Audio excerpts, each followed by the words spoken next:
Om Namo Bhagavate Vasudevaya. Om Namo Bhagavate Vasudevaya. Om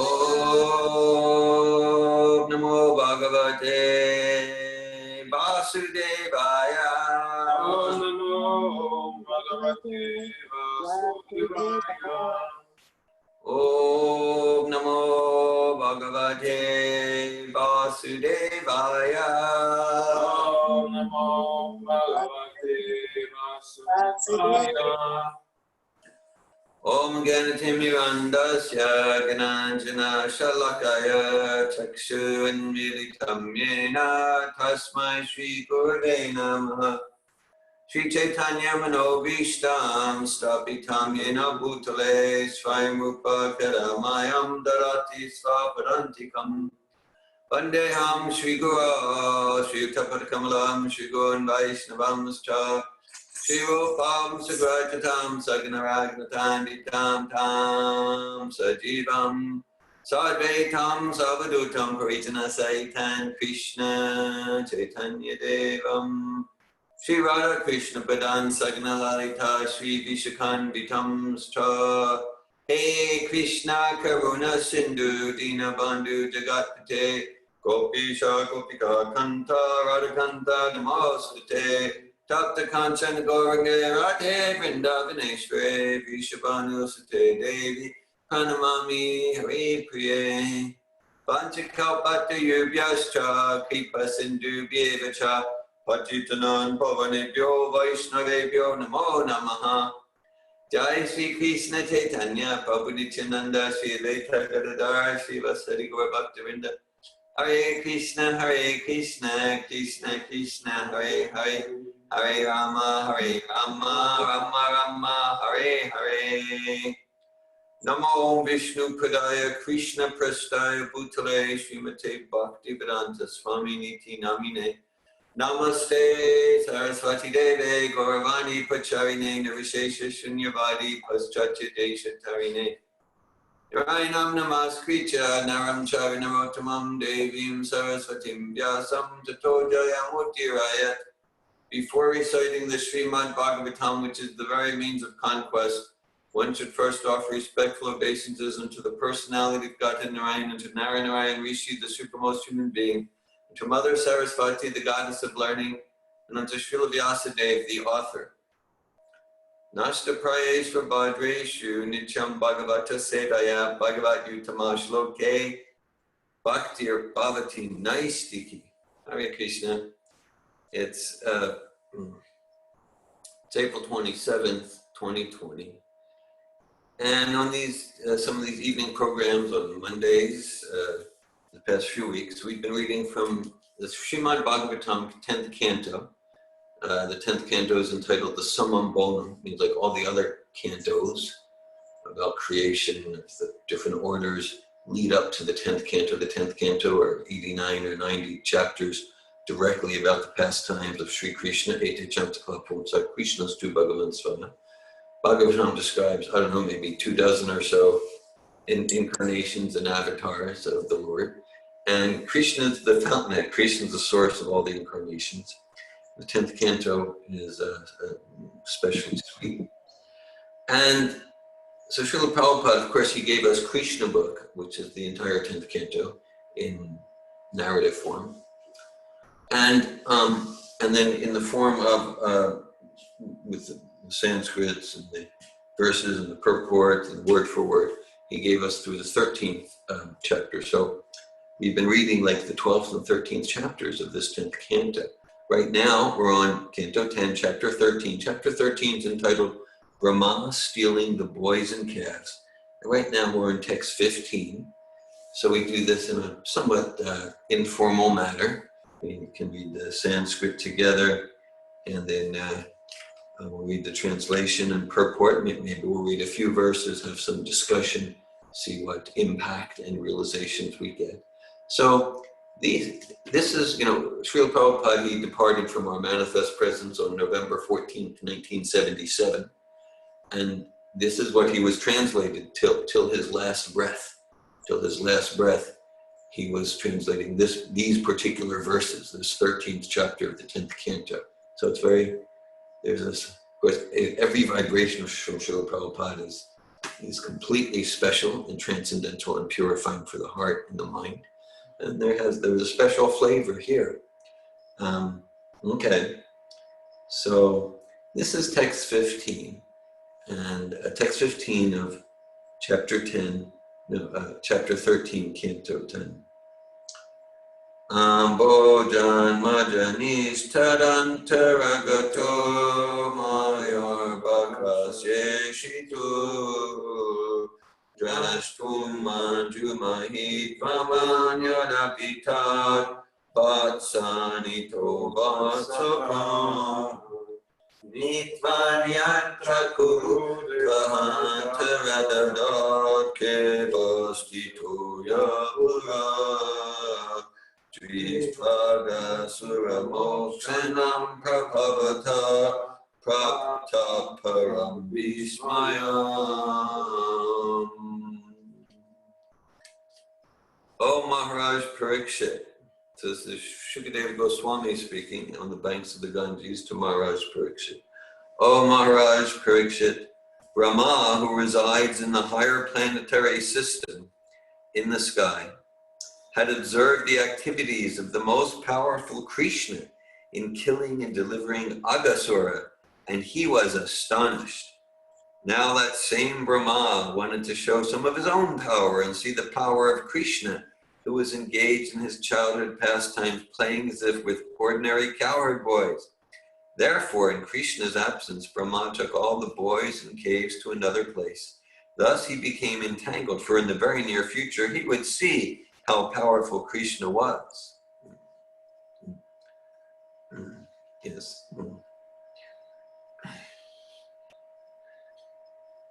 Yes. So, in the purport, Srila Prabhupada, A.C. Bhaktivedanta Swami Prabhupada, here's his purport. He writes, when Aghasura was being killed by Krishna, who was accompanied by his associates, Brahma was astonished. But when he saw that Krishna was very much enjoying his pastimes of lunch, he was even more astonished and wanted to test whether Krishna was actually there. So it's one thing, Krishna showed his power in destroying the Aghasura demon. Like there's God's power. But then Brahma sees that same personality just kind of playing, having lunch with his cowherd boyfriends. And this is even like more amazing. Right? It's because like people can say, oh, God is great thunder. It's like, well, you're saying God's a blue boy who plays the flute? That's even more amazing. Right? Because you think more amazing than his complex, fearsome form. Yes. So Srila Prabhupada continues. Thus he became entangled in Krishna's Maya.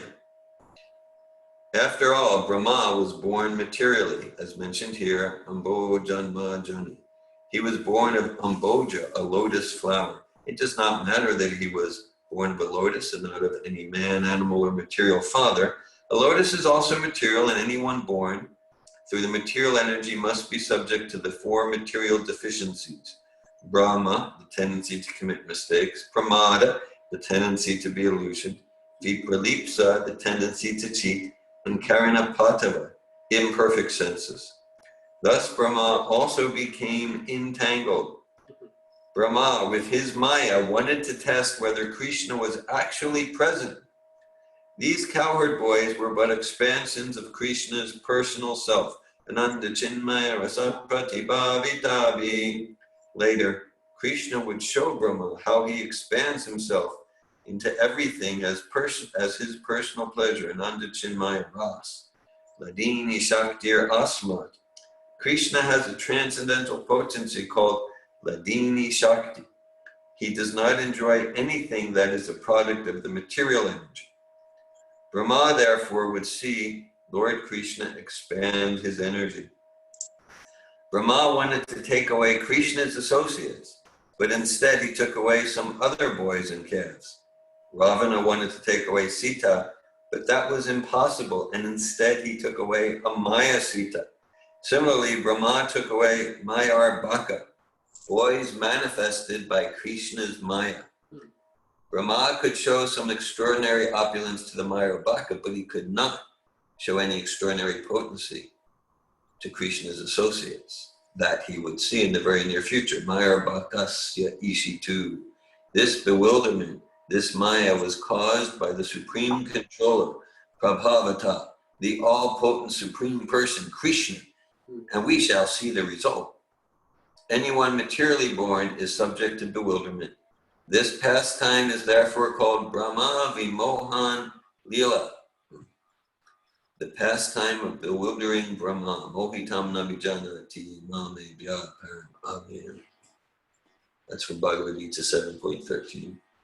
Materially born persons cannot fully understand Krishna. Even the demigods cannot understand him. Yantiyat Suraya.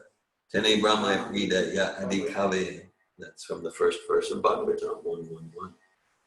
Everyone from Brahma down to the small insect must take lessons from Krishna. Hare Krishna. So, so this Brahma, Hare Krishna Bhakti Keith, Haribol. So it's interesting, there's many interesting things here.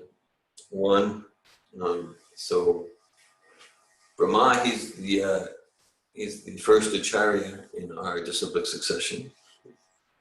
He's in the list of 32, well, he's number 2, Krishna's number 1, and Prabhupada's third. Prabhupada's third to the Prabhupada.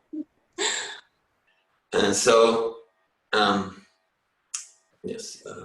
Bhaktin Tessa is here. And so, so Brahma is a pure devotee acharya.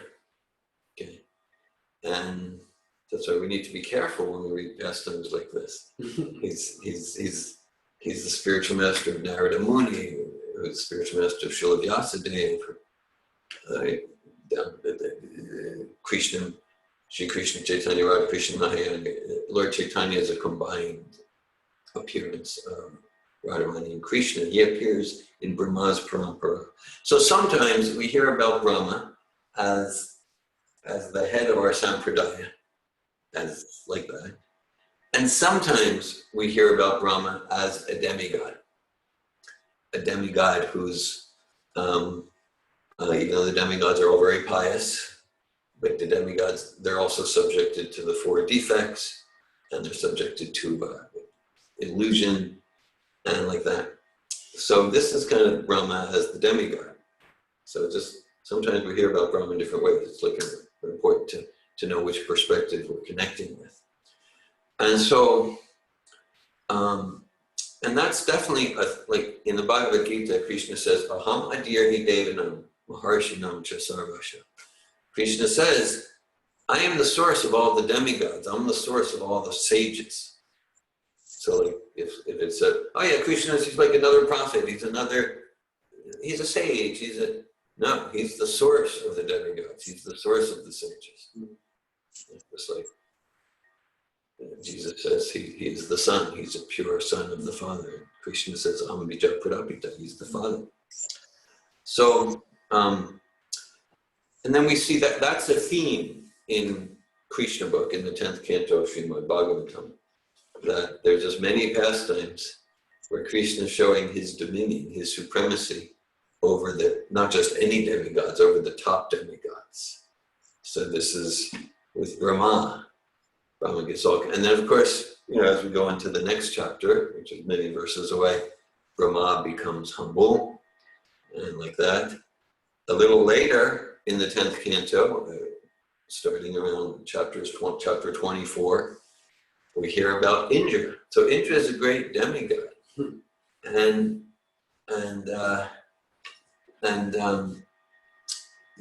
he has, he gets into trouble sometimes in different ways. And so there in the chapter 24, 25, 27, 10th canto. So it's not a little thing. Indra basically becomes intent on murdering all the residents of Vrindavan. I mean, that's pretty heavy. I mean, it's not like a little thing, it's murdering all the residents were down. And of course, it leads to the Govardhan Hill pastime, and then like, oh my God, what did I do? He realizes his mistake. He also becomes humble, offers prayers to Krishna. There's pastimes where Krishna shows his supremacy over Lord Shiva. Right, there's the Shiva drawer, which is like heat, and then Narayan drawer, which is cold, and cold defeats heat. Yeah. And in different ways. And of course, in the 8th canto, Mohini Morty completely bewilders what she did. It's really embarrassing. So, so that's a theme here. And so, Brahma, in the role of demigod, this is not the role of pure Acharya, spiritual master. Like a lot of our morning programs, we're reading from in the later chapters of the 2nd canto of Bhagavatam. There, Brahma is in the role of spiritual master, instructing Narada Muni. And so that's a distinction. And he tells Narada Muni, he goes, "You're correct, my son and disciple. You're right, I'm not supreme." Because Narada Muni thought that his father must be supreme. But then he said, "But you're meditating on someone or something. So that means there must be something supreme to you." And then Brahma reveals to him about Krishna Govinda. So Rama, subject to the 4 defects, and this is a key point that, just like if someone's tied up, if you're tied up and I'm tied up, you're tied up, and I go, "Don't worry, I'll save you." So the modes of nature, the word guna means rope, means string. So to the extent that we have material desire, jantrabhudani mayaya means we are entangled, we're tied up in the modes of material nature. And so if we're influenced by modes of nature, then we're not going to entangle someone else.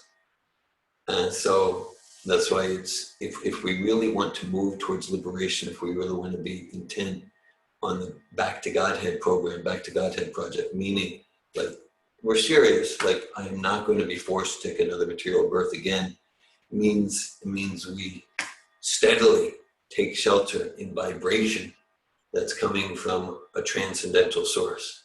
It's coming from a source that is not influenced by these 4 defects. So that's Vyasadeva, that's Srila Prabhupada, that's Srimad Bhagavatam. And of course, there's so many sources, and our current and direct link to all those sources, Krishna, Narada Muni, are direct, that's Srila Prabhupada. So Krishna says in Bhagavad Gita, Mahatmanas tumam partha, Devi Prakritim Ashita, Ajantyanani Manasa Gyatva Bhutantim Avyaya. Krishna says, these are the really great souls, those who are taking shelter of my internal energy. He's taking shelter of the book Nasta Presha Bhagaveshu Nityam Bhagavata Sevya. Bhagavat means not Bhagavan, it means that which is connected with Bhagavan. Bhagavat means the book and the pure devotee of Bhagavan, Sri Krishna. And so by regularly hearing from the pure devotee, serving Srila Prabhupada, serving Srila Prabhupada's mission, taking shelter of a sound vibration. And of course, Prabhupada emphasizes that Vani, that's real association. That association is eternally available. It's more important than Vapu, physical association. So by taking that shelter, then we also become infallible. We also, then we're also instruments for perfect knowledge that transforms hearts and cleanses the consciousness. Hare Krishna. Okay, maybe we'll read another verse. I have something to share. Yes, Ramachandra. I'm going to turn in the You'll cable. take care of it. Okay. There's a cable temple here.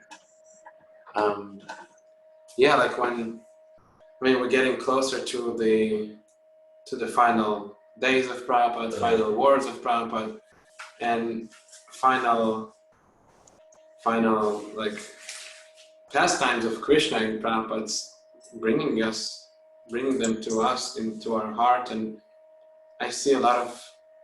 I don't see that just as a coincidence that that is the last pastime Prabhupada conveys to us. Yeah. Brahma is stealing the boys, and Krishna actually replaces them by the Maya boys, the Maya. How Prabhupada called them? Maya Bhakta. Something like that. Yeah. Boys manifested by Krishna's Maya, and I would say that for me, that what it brings to me that Prabhupada left his movement with a certain intent, and because it wasn't followed, Prabhupada he turned the movement into like a sort of like a shadow reflection of the real potency that he had. And you're saying a parallel here. Yeah, it's like something that I was meditating on when I saw that this is like the last pastime and how it reflects, and it's how I evaluate that, like why this is like the last. You're saying it's not an accident. It's not by chance. Yeah, Krishna and Prabhupada, from how I experience it, they want to convey to us what is happening, and not to be bewildered by Brahma, the creator of the universe, that he thinks he can do whatever.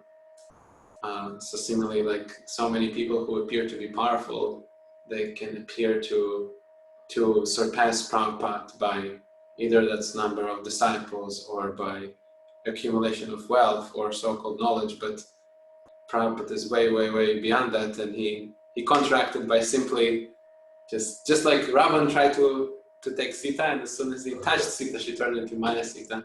Of course, I mean, in those final breaths, Prabhupada does reference Ravana and Sita. Yes, and that pastime too is there. So that's like, for me, whenever I read this last chapter, it's like, wow, Prabhupada is preparing us or me to the new paradigm of how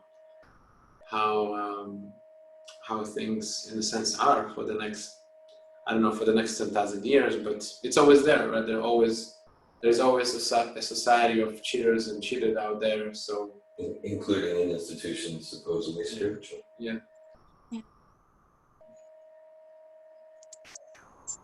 Well, thanks for sharing your reflections, Ramachandra.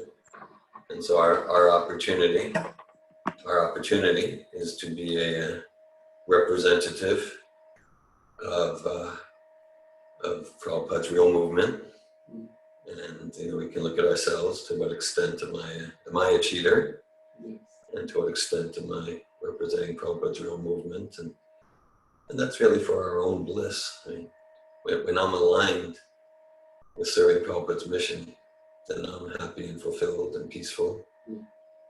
And when I'm not, and I'm doing my own form of cheating, then I'm all disturbed and anxious and things like that. Okay, thanks for sharing. Want to read the next verse?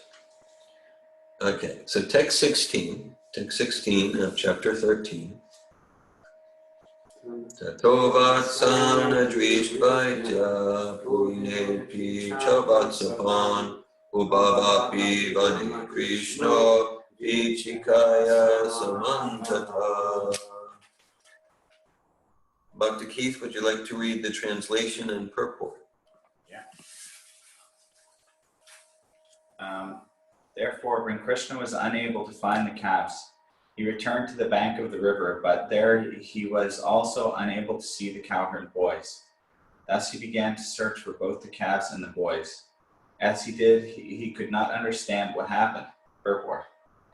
Krishna could immediately understand that Brahma had taken away both the calves and the boys. But as an innocent child, he searched here and there, so that Brahma could not understand Krishna's Maya. This was all a dramatic performance. A player knows everything, but still he plays on the stage in such a way that others do not understand him. That's the reference to Queen Kunti, I think, huh? Yeah. Alaksham Sarvabhutana. Nice.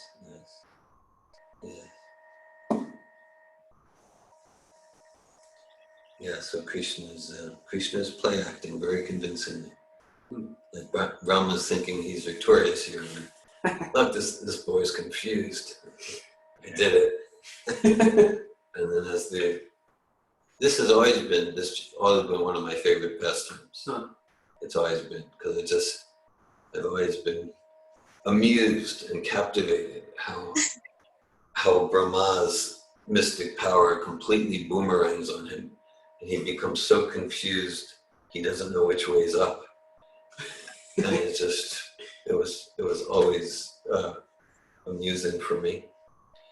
And so here we see that Krishna's just like perfectly playing the role, and he's kind of drawing Brahma in, and that's it. So kind of like,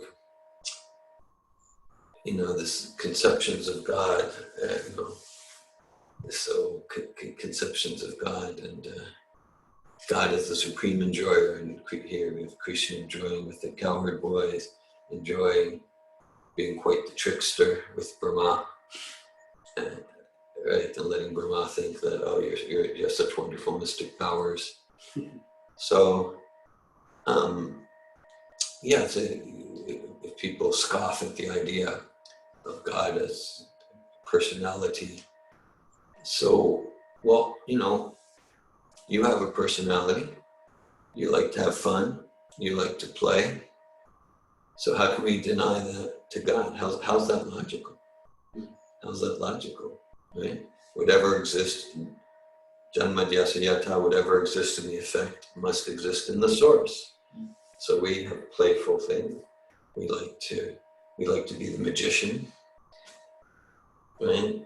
We like to be carefree and have fun, and we like to cavort with friends. So it makes sense that exists in our source. Now, what's it look like in its manifestation in our source? Well, there's no fuller description than here. Because once we get into it, it's like, well, God can't play a flute. God can't appear as half man, half lion. All right, so basically, I'm making my lists. I'm making a list of what God can and can't do. So who's really in the position of God there? It's me. Okay. So yeah, let's each make our list of what God's allowed and not allowed to do. And of course, the inconceivable potency of the Supreme Personality of Godhead just crushes all those lists.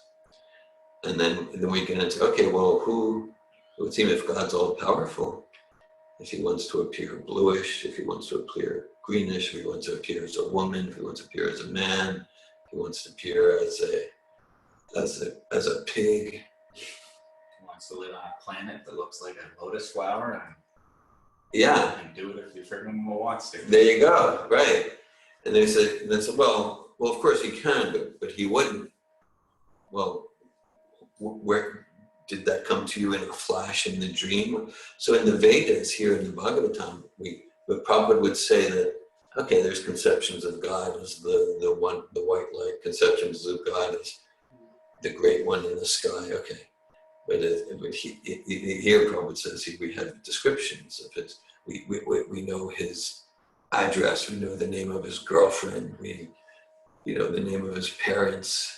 So this is the most complete description of the form, the quality, the pastimes, the name of the personality of Godhead. And we're very fortunate that Srila Prabhupada, he's giving us the key to open the door and enter into these pastimes. As unqualified as we may be, Prabhupada's giving us the key. Hare Krishna. It sounds like from what you shared that they experience individuality or uniqueness as a limitation. So when God shows individuality, we would perceive that as limiting. Right, yeah, because our our material conception of personality is that it's limited. It's defective. It's defected by these things we read about, the tendency to cheat. We all have a tendency to cheat, the tendency to make mistakes, tendency to have limitations, imperfections. So when we think of personality, then we think, well, that's defective, it has shortcomings, has limitations. So therefore, the Supreme must not have personality. But the principle is that negation of the material is not spiritual. So true. The Supreme Person, God, Supreme Entity, does not have material personality. And then we get to awaken to spiritual personality, spiritual form, spiritual personality, spiritual friendship, spiritual romance, spiritual flute playing, spiritual color. That's why sometimes people might say with a derisive tone, so you believe that God is blue? I thought you were like a smart person. PhD. Yeah, I thought you were a PhD. So you believe that God is blue? Yeah, God is blue. Yeah. As far as what that blue is, about that I have very little realization. I know it's not the blue that I perceive of the color of that cushion there, with these material eyes. Yeah, I have no doubt God is blue. And as far as realization of that blue, I'm in a process to realize it. I'm in a process to realize what that blue means.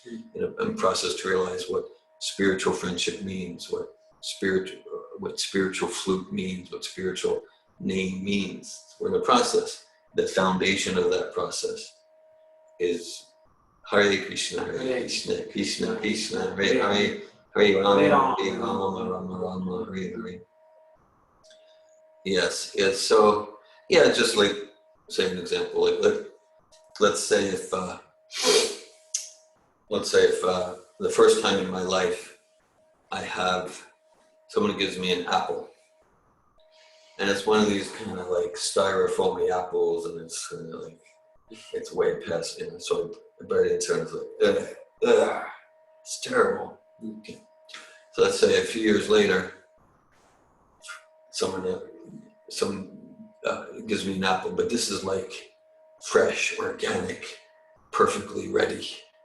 But I'm like, oh, no, apple, no, I know what apple is. No, I don't want that, okay? Because we have a conception. So similarly, we can think of personality relationship. And we get burned, we get frustrated, we get angry, we get envious, we get resentful. We've experienced so much pain and hurt, like in material relationship. Prabhupada describes this in the purport to Bhagavad Gita, chapter 4, text 10. Vitaraga bhaya krota manmaya mamu pashrita bhavo vyata tapasa putamad bhavam agata.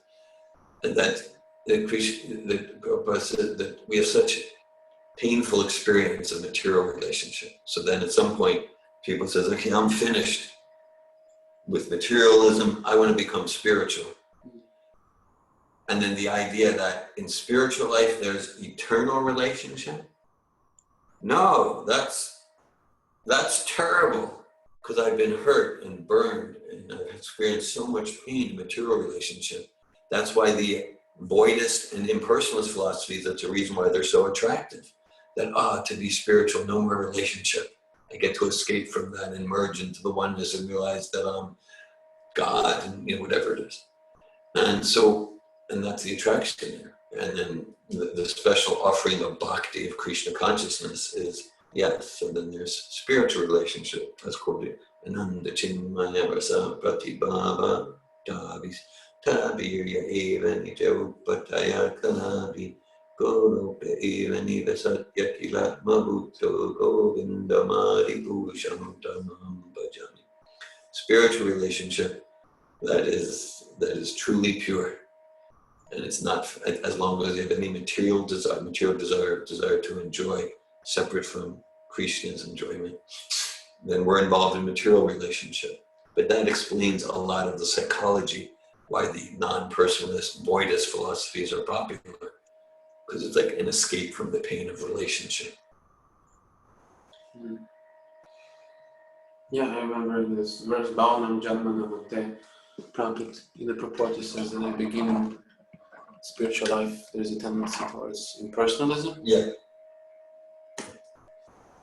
Yeah. Right. So sometimes I use the term reverse anthropomorphism, because this anthropomorphism, everyone who's a little educated has heard that term, anthropomorphism. Like, you think like God has a form and is a person just because you're applying this primitive conception, like of like a human, and so God must be this like perfect human, but that's just your childish idea. And so, so this is reverse anthropomorphism, where the idea is that it's false rejection of the form and personality of God based on my experience of based on my experience of my material form and your material form. Well, if God was a person, I guess he'd be a person kind of like me and my friends here, maybe a little smarter or something, but more or less like that. And so, but we're all defective, so therefore God's not a person. So we reject the idea of God as a person based on our anthropomorphic conception of what a person is.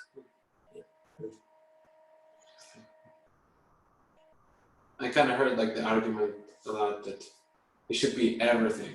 Like, that would not limit. Like he should be. I think Shamasundar in this rhinoceros book, he was mentioning this exhibition that he had. Yeah. Where they were trying to depict God and in like this, I forgot the name of this church, and they invited artists, and then the artists, all of them, they were trying to put like God as everything, all the colors, all the genders, all the ethnicities, and musical instruments were there too. Like God would play like guitar and sitar and violin and flute and everything he would play. But yeah, because like the idea that if God plays only a flute or only he's only blue, it's kind of like. Yeah, well, he's not. I mean, that's true. God is everything, and God's in everything, and he has his unique personality, which has infinite expansions. So that's true. God is everything. At the same time, that can be a rather superfluous statement, because God's everything. So what's that mean for me practically?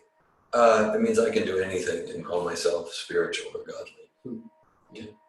So sure, God's everything. There's truth to that.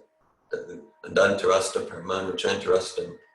Krishna has an expansion called Paramatma Nichana. There's a place in Bhagavad Gita where Srila Prabhupada says, your grandmother is God. He does, right there. You're God, your grandmother, your grandfather is God. So there's truth to all that. The squirrel outside is God. There's truth. So, okay, and God's a person. There's that couplet that Srila Bhaktisiddhanta so much liked from Prabhupada's poem, Adore, Adore You, that couplet. Absolute as sentient, thou hast proved, in personal calamity thou hast moved. So Prabhupada's praising Bhaktisiddhanta that you've established God as sentient. Now sentient means has senses. Senses means there's some things I like and some things I don't like. Okay? Just like if I so right there, there's some things, some tastes we like and some we like less and some we don't like. Some smells we like and some we don't like. There's some things we like to look at and some things that we find them unattractive, right? So that because we're sentient, we have senses. So God's like that too. Now for sure, Krishna, the all-attractive Supreme Personality of Godhead, Krishna always loves all living entities, right? So just like a parent always loves the children. Look, so let's say a parent has a few children. So the parent always loves all the children. And so whatever the child does the parent likes it equally well.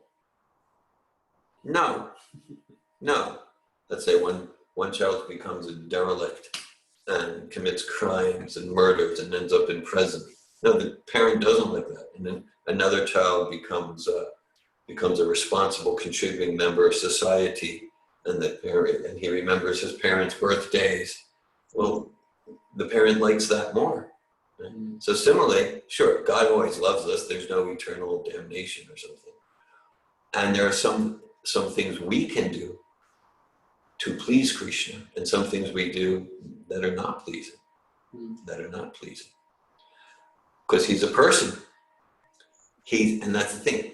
That's the meaning of names of Krishna, like Vasudeva or Vishnu. It means the all-pervading person. Vasudeva. Om Namo Bhagavate Vasudevaya. The translation that Prabhupada gives in the first verse of Bhagavatam is, I offer my respectful obeisances unto Sri Krishna, son of Vasudeva, the all-pervading personality of Godhead. So all means the thing is like, well, I'm here, I'm localized, I'm here and I'm not there. So Krishna is Vasudeva, he's Vishnu, he's the all-pervading personality of God. So sure, God's everything, and God's a person, which means some things we do please him and some things don't please him. Now, even if we dedicate our life to things that are not pleasing to God, he still loves us, and we always have opportunity to turn towards him in an attitude of devotion. So God is everything. There's truth there, and what people who say it often miss. And God's a person, and because God is a person, that forms a context. It forms a framework for me to act ethically. Otherwise, these non-personal conceptions of the Supreme, oftentimes they're just an excuse to feel spiritual and still have permission to do whatever I want and call it spiritual. Hare Krishna. Yeah, I many times perceive this, like sometimes, like I ask people, like, what do you like? You like Krishna? And like, what do you like about Krishna? And they would say, I like everything about Krishna. I mean, of course, we like everything about Krishna, but I think we all have, even in the material state, we all have our like preferences. Like you mentioned, this pastime, yeah, that you feel connected always one of my with. favorites. And when I dig into like more like, what do you mean by everything? Many times, not always, but many times I see that actually it's kind of like feels very superficial. Like it's like everything. I say sometimes everything and nothing, right? Everything, nothing. Thanks for that. That's a good point. Yeah, so those are Krishna. A core verse of Bhagavad Gita. Mat chitama kita prana bodhiyantas praspram katyantas chamam nityam tushanti cha ramanti cha. Krishna says, my devotees derive great satisfaction and bliss conversing with each other about me, like that. So, right, yeah, so it's like, of course, a devotee loves everything about Krishna, but like, hey, what's your favorite pastime? And like that, and what's your personal realization about chanting japa? And this discrimination that even God has, even Krishna has, would you say this verse, Sarvaham Samabhutashu, this I envy no one, kind of reflects it? Krishna says, I envy no one, yet one who renders service to me, or something like that. He's my friend, yeah. Yeah, Samaham Sarvabhuteshu Name Dveshasti Na Priya. Right, so Krishna has natural preferences. So like, because you can say Krishna's partial to his devotees. He said, well, that's not fair. But Krishna's completely impartial. It's not really partiality. Because the impartiality is everyone has an opportunity at every moment to be a devotee of Krishna. Everyone at every moment has opportunity to be a devotee and to act in devotional service. So we all have the opportunity to become specially dear to Krishna. And that's our choice. And Krishna is impartial in that regard. Yeah. He gives everyone. Yeah, right. Yes, just like someone can say, the government is not fair for those in prison because they keep, well, because right now everyone's on lockdown, but because they can't just like, go get an ice cream sundae on a Saturday night, and they can't just visit their family like that. But the government's impartial, right? Everyone has an opportunity to follow the laws. Everyone has an opportunity to violate the laws. If we choose to violate the laws, then we're under the government and the system called prison. If we follow the laws, then we're free. Then we're free to come and go as we please. So you can say the government's, that people who follow laws are especially dear to the government, and everyone has the chance to follow the laws. So we have the chance to follow this sublime process of bhakti yoga that Prabhupada has given us. And there's no force. Once there's force, there's no love. Love means a voluntary exchange of affection and service between two sentient entities.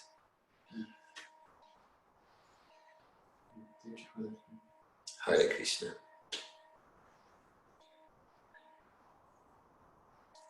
Okay, maybe we'll read one more verse and purport. Yeah. One more verse and purport, then we'll bring it to a close.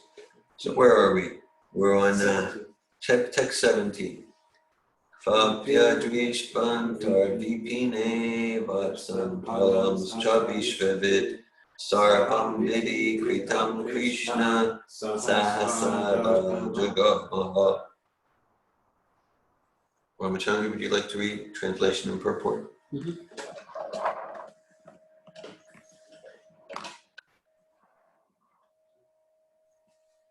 When Krishna was unable to find the calves and their caretakers, the cowherd boys, anywhere in the forest, he could suddenly understand that this was the work of Lord Brahma.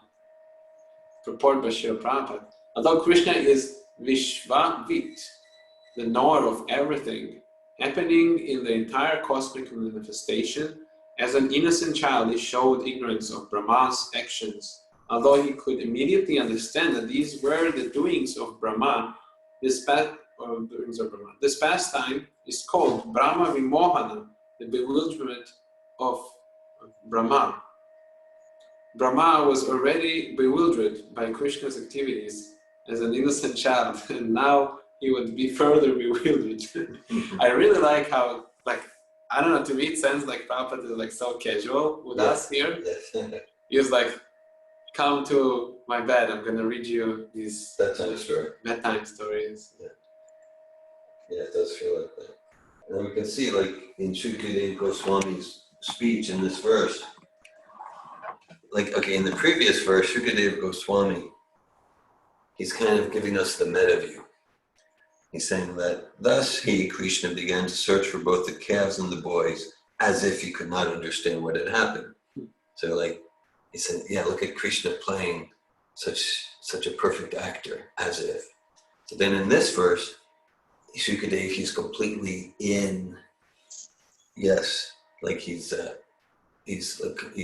more in the play, it's in the drama itself. Because here he says, when Krishna was unable to find the calves and their caretakers, the cowherd boys, anywhere in the forest, he could suddenly understand that this was the work of Lord Brahma. Like Krishna, suddenly. Of course, Krishna always knew, but within the play, he made it seem like he was bewildered. That's an interesting perspective. He became part of, Shukadeva Goswami dived into the audience or something like that. Yeah. Okay, we're watching the play. Yes. Krishna is bewildered. Yeah, I think that's what Queen Kunti, right? That's one of her prayers, that you appear like a perfect actor or something like that.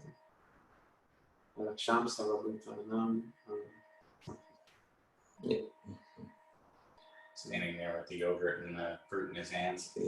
Where are my friends? Where are my cows? Hare Krishna. Hare Krishna. Thanks for your presence, attention, and association. Srimad Bhagavatam ki jai, Jai. Srila Prabhupada ki jai. Yeah. Hare Krishna. Hare Krishna.